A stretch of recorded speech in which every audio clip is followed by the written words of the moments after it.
The Saturday flea market in Detroit was always loud and crowded. People bargained over second-hand clothes, kids ran between stalls, and the smell of fried food hung in the air.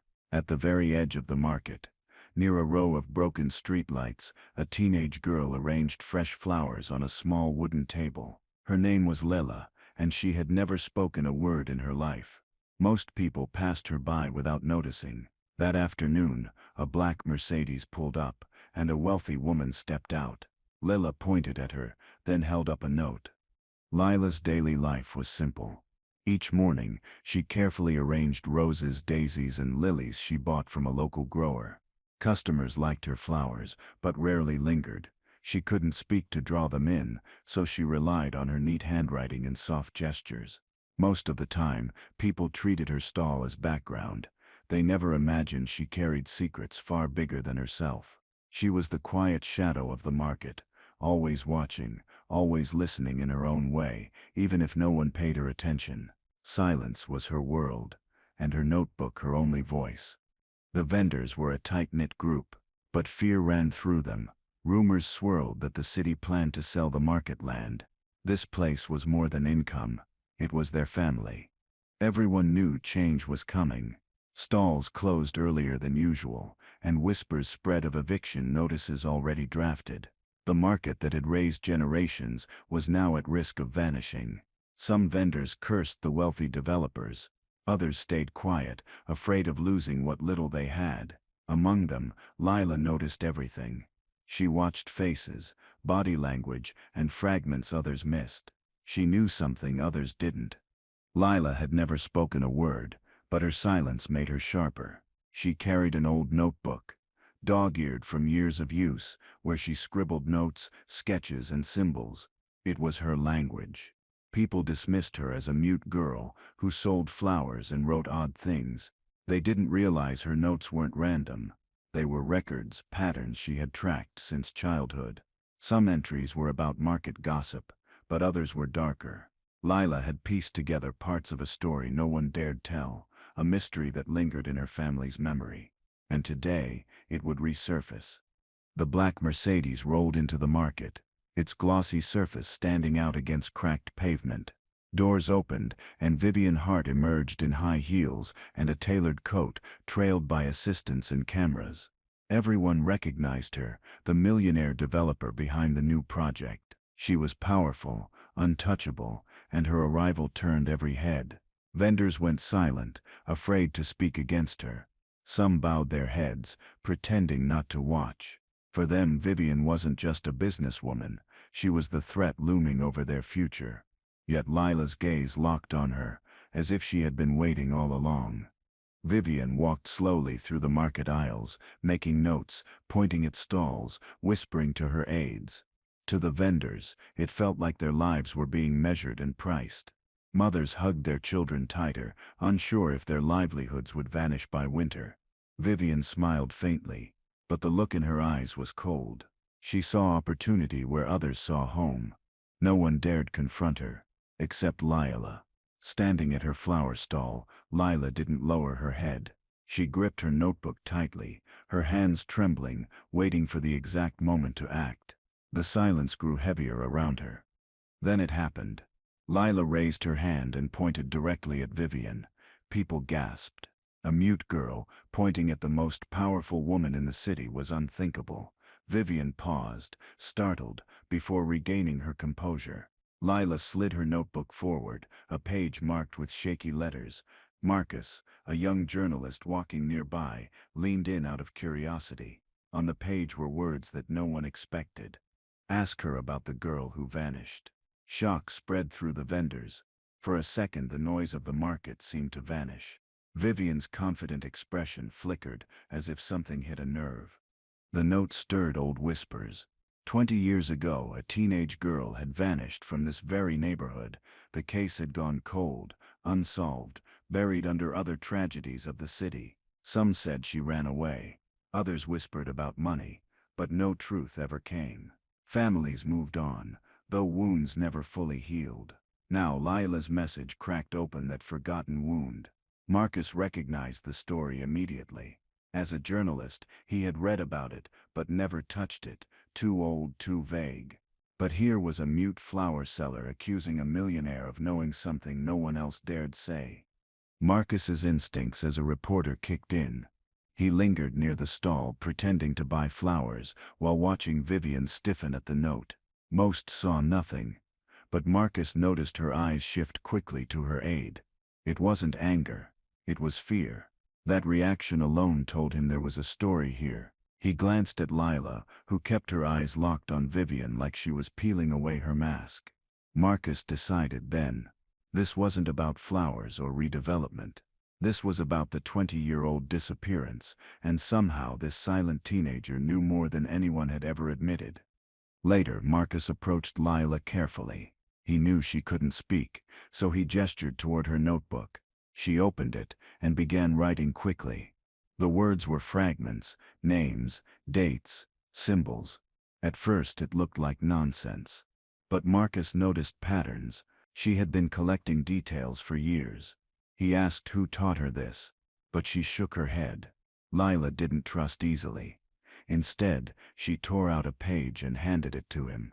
On it was the name of the missing girl, underlined 3 times, with arrows pointing to Vivian's name written beside it. Marcus's pulse quickened. Vivian's guards noticed the exchange. One of them approached, towering over Lila's small stall. He tried to take the notebook, but Marcus stepped between them. He flashed his press badge, bluffing confidence he didn't feel. The guard hesitated, not wanting trouble in front of so many cameras. Vivian ordered her group to move along, but not before giving Marcus a sharp look. That glare carried a warning. Drop this, or regret it. Marcus knew he had just painted a target on himself. Lila stayed calm, but her grip on her notebook tightened.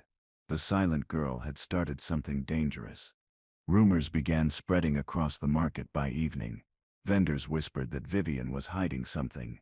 Some remembered the missing girl, others insisted the case had nothing to do with her.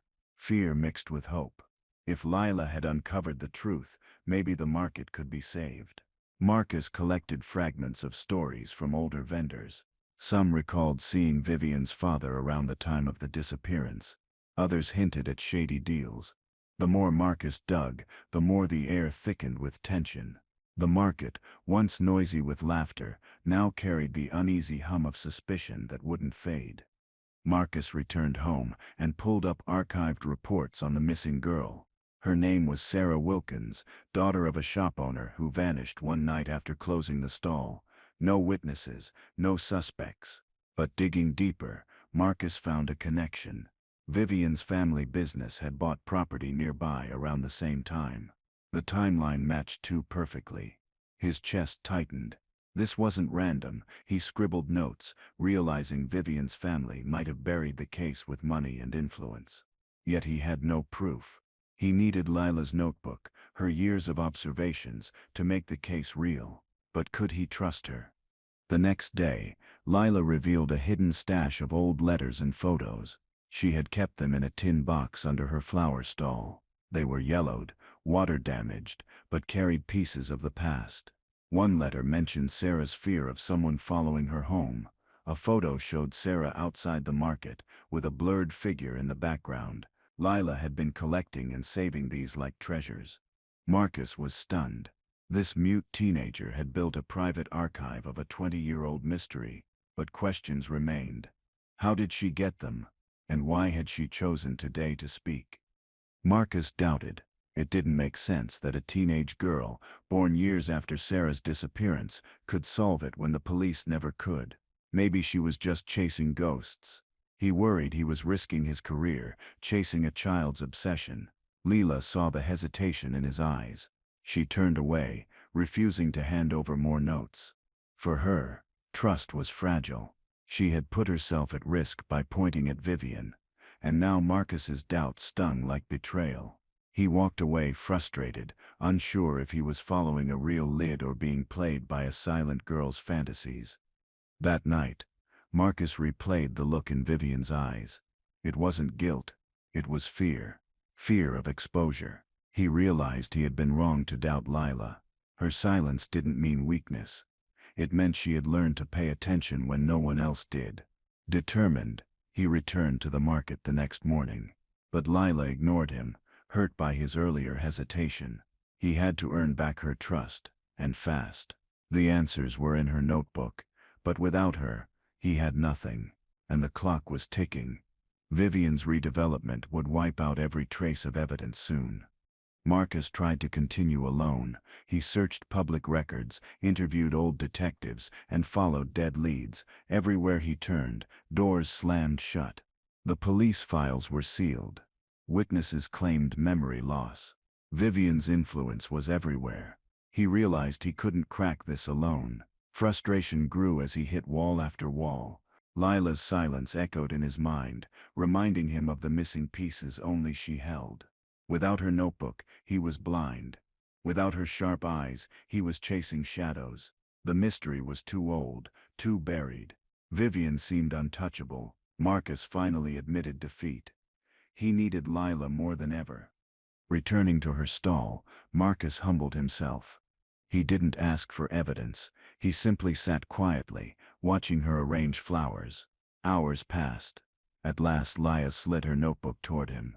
On the page was a sketch of Vivian's aide, a man always at her side. Next to it was a symbol, a key, and the words storage unit. Marcus's pulse quickened.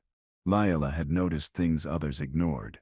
She had followed patterns, tracked movements. Her silence had become her strength. Now she was showing him the way forward.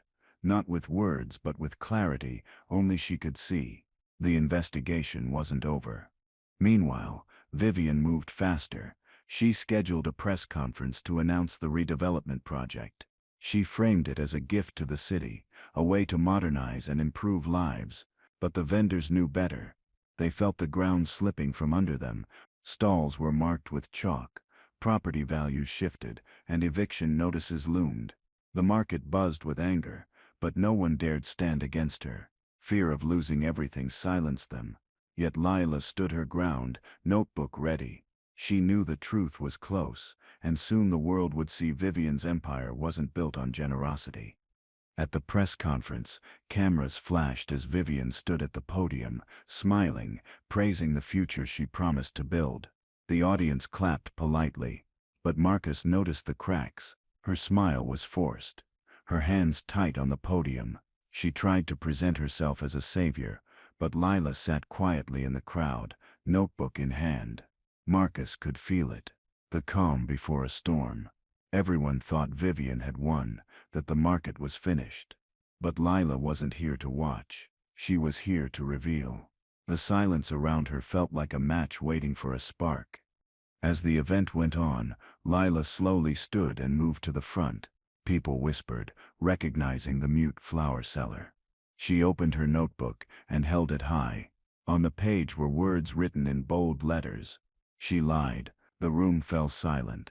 Marcus's heart raced as cameras turned toward the small, fragile girl holding up her notes. Vivian froze, eyes darting nervously.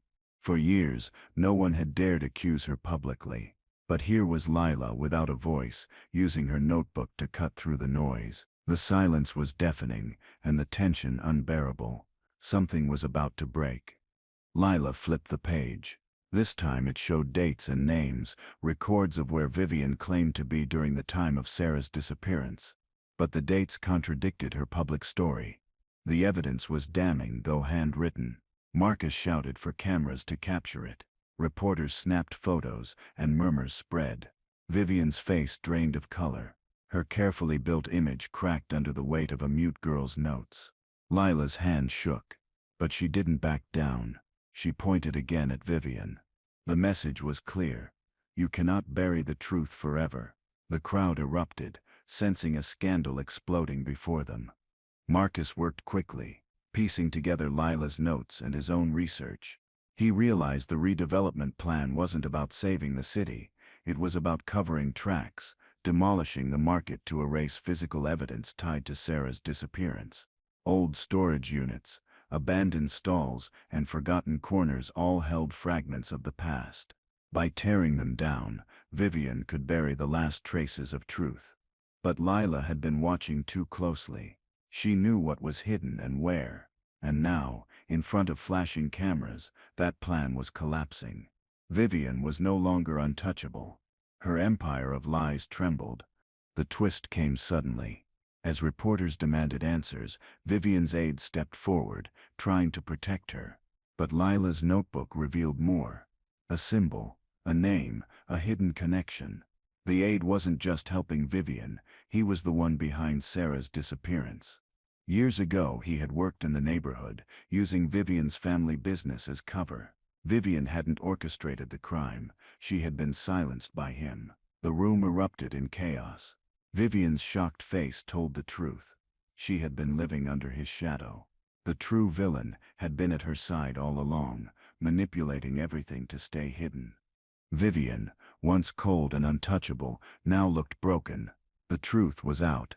She wasn't the mastermind, but the puppet.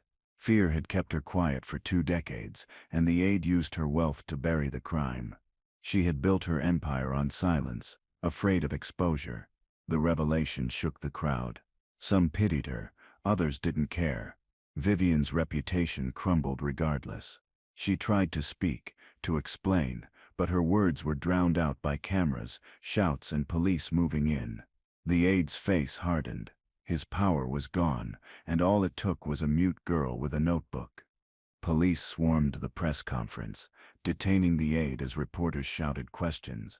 Vivian's attempts to control the story failed. Lila stood quietly, holding her flowers like nothing had changed, but everything had. The market vendors who once dismissed her now looked at her with awe. She had done what no one else could. She had brought justice to a family still haunted. For Marcus, this was the story of a lifetime. His recorder buzzed with voices, his notebook filled with revelations, but he knew the real credit belonged to the girl who never spoke, yet said everything that mattered. The vendors gathered around Lila after the event. Some hugged her, others offered money or gifts of gratitude. For years they had treated her like background, but now they saw her differently. She had saved their community, stopped the redevelopment, and exposed a crime. Her flowers sold out that day, not from pity, but from respect. Lila didn't seek attention, though. She quietly accepted their kindness, then returned to her stall, as if it were an ordinary day. Her silence was her strength. And the market finally understood. She didn't need words to change the course of history. The cameras focused on Vivian one last time. Her aide in handcuffs, her empire collapsing, she stepped down from the podium in humiliation. For years, she had been the face of power, but now the truth followed her everywhere. She had let fear dictate her life, and now it destroyed her. Reporters swarmed, vendors cheered, and Marcus scribbled notes furiously. The story would spread across Detroit by morning. But in the center of it all, Lila sat at her flower stall, head lowered, arranging blooms with steady hands. The chaos around her didn't matter. She had done what was needed. As the day ended, Marcus approached Lila one last time. He thanked her, but she simply wrote a note. Truth grows, like flowers. It was her way of saying everything. He walked away knowing he had witnessed something extraordinary. A mute girl at a flower stall had solved a 20-year-old mystery that no one else could. The market slowly returned to normal, but the respect for her remained. In silence, she had changed lives, uncovered lies, and rewritten history. And with quiet dignity, she placed fresh flowers in her stall, ready for the next day.